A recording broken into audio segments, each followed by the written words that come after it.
Hi everybody, I'm Bree the Plant Lady, and today I am getting busy with some of my Foodscape container combinations for the summer growing season. I'm really thrilled to be able to grow for the very first time some of these awesome edible selections from Bushel and Berry. So first up, I have 3 different varieties of strawberries. And you know that strawberries are one of my all-time favorite plants to grow. I have it both in the ground and in containers.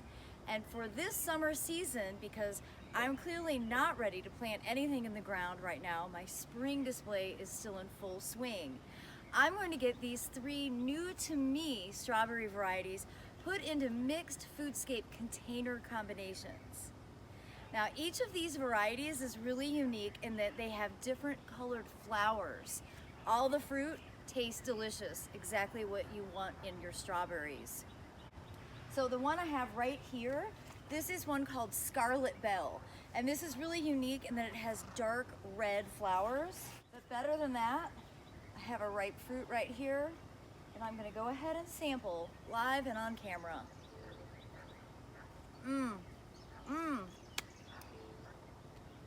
It's the best flavor ever. Now this here is a variety called Rosy Belle, and this has soft pink, but not white, soft pink flowers. And finally, I have Snowy Belle, and this has pure white flowers like a traditional strawberry, except it sets really big, delicious, bright red fruits. In addition to the 3 strawberry varieties that I have, I am going to be growing this really beautiful super dwarf raspberry called Shortcake. Now, I know that I have seen this in containers in the past. That's exactly what I plan to do with this raspberry. I'm actually going to grow this in a pot right next to my front porch, so every day I will be able to go out and graze from it really easily. I also have this really beautiful blackberry, which has already put on quite a bit of growth. These have been sitting in my driveway for several weeks. And this is one called Baby Cakes. And I'm really excited to grow this cultivar because I do really well with blackberries in general. And I really only have Natchez. So I'm thrilled to be able to have a new cultivar to add to my collection. And again, with blackberries, my habit is generally to grow them in containers because they do have kind of a rambling habit. However, this one is much better behaved, but because again, I don't have any room in my current Foodscape because all of my spring plants are still in full flower, I'm going to put this also in a mixed Foodscape container combination. So stay tuned for all my tips on how to create beautiful, bountiful container combinations for the heat of the summer. So this is one of my favorite containers. This is from Crescent Gardens, and I've been using these pots for more than a decade. What's so awesome about them is they don't fade in the sun, they don't crack in the cool winter weather. I grow in mine year-round, and as you can see, I already have this container partly planted. I actually had this filled with spinach, but as you can see, the spinach is bolting, it's going to seed.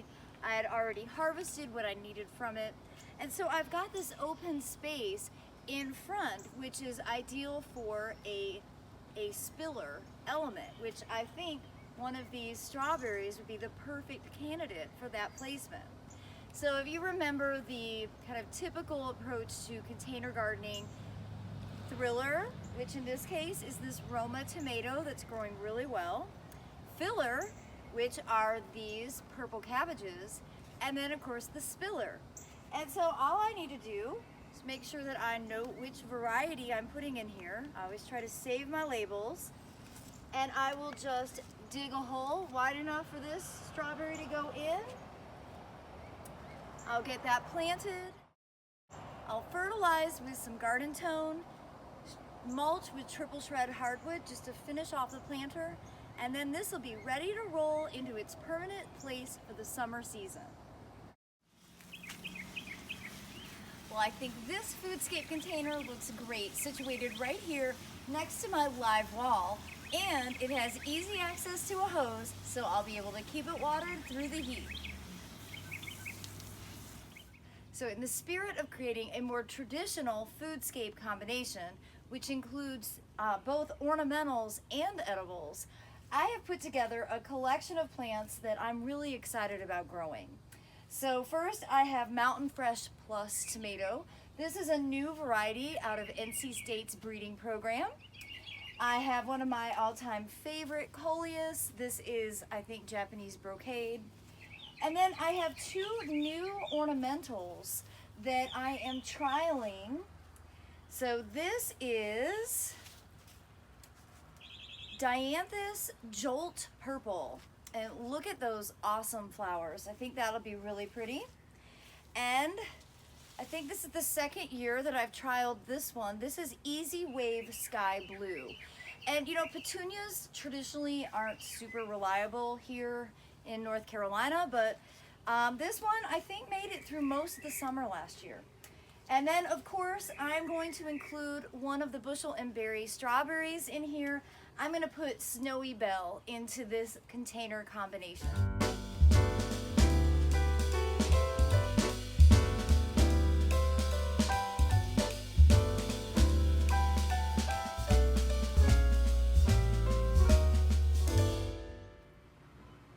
Alright, so let me give you a little up close and personal, some details here.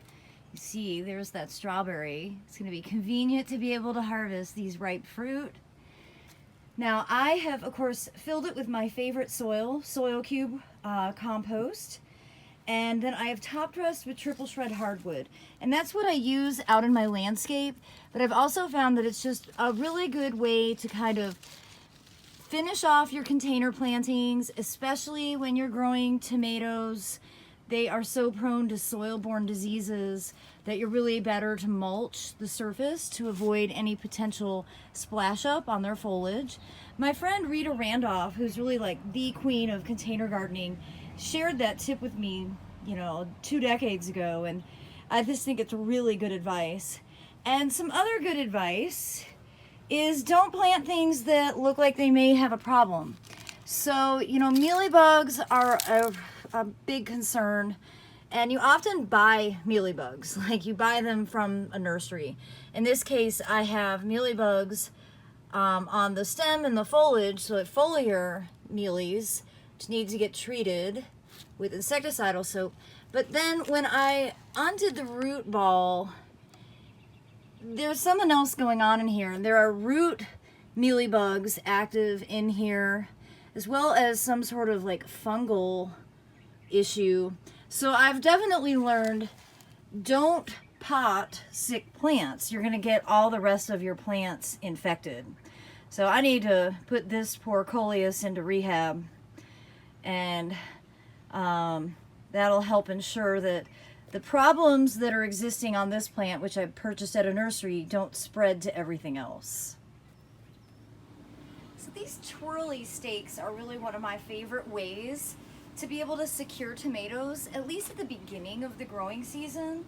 They're kind of ornamental looking, and it's easy to just sort of wind the tomato around it to hold it in place.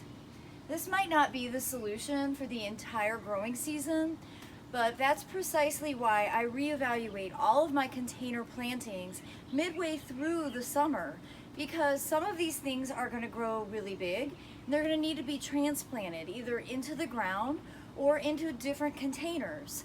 So I usually do my pots 2.5 months, and then I reevaluate and meet the plant's needs. So I'm not married to this combination for, you know, the next 6 months, because really by August I might want to reinvent the space altogether. So I highly recommend giving yourself permission to change your container plantings with more frequency than just twice a season. Now my final strawberry, I've decided that I'm really going to grow it as a showpiece in this low bowl that sits between some Adirondack chairs. And in the winter season, I've been growing salad greens. I need to do a final harvest on this before I toss this into the compost. and it is high time that I get it planted for the growing season ahead.